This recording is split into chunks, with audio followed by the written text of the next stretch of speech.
La finale de la Coupe d'Afrique des Nations 2025 oppose le Maroc au Sénégal dans une affiche qui réunit deux sélections au profil résolument offensif.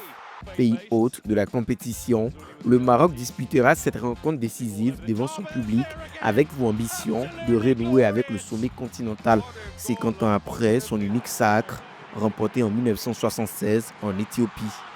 Le Sénégal, champion d'Afrique en 2021 au Cameroun, retrouve la finale 4 ans plus tard avec l'objectif de confirmer sa régularité au plus haut niveau africain. Ah ben écoutez, pour l'instant, laissez-nous savourer. Donc on va bien savourer. Après, on verra bien contre qui on va jouer pour la finale. Maintenant, les joueurs, ils ont fait un bon match. Il faut les féliciter. Ils ont fait un match vraiment bien. Et maintenant, il faut préparer la finale tranquillement.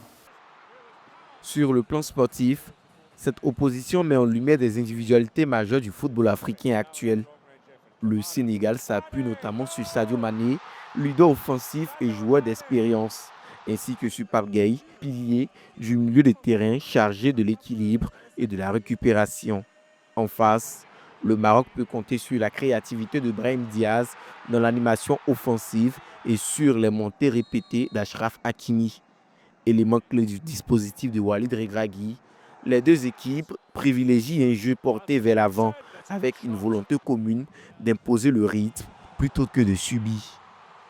Moi, je suis surtout heureux pour les supporters parce qu'on est passé par des moments difficiles, le Maroc, des éliminations. Voilà. Aujourd'hui, on passe des années entre l'équipe A, les jeunes, l'équipe locale. Voilà, tout est bien pour le moment. Il faut profiter, il faut encourager, il faut être positif. Maintenant, on a une finale et je sais que si on perd une finale, je vais être critiqué aussi. Donc, il faut que je me concentre pour, Inch'Allah, Njiboha ensemble. Cette finale revêt également une dimension symbolique avec la présence de deux entraîneurs africains à la tête des sélections. Pape Diaye, sélectionneur du Sénégal, a su maintenir le niveau de la compétitivité hérité du dernier sacre, tandis que Walid Regragui a conduit le Maroc jusqu'à cette finale à domicile avec une organisation solide et une identité de jeu affinée. Au-delà du trophée, l'enjeu reste important pour deux nations entre quête de reconnaissance historique pour le Maroc et confirmation de statut pour le Sénégal.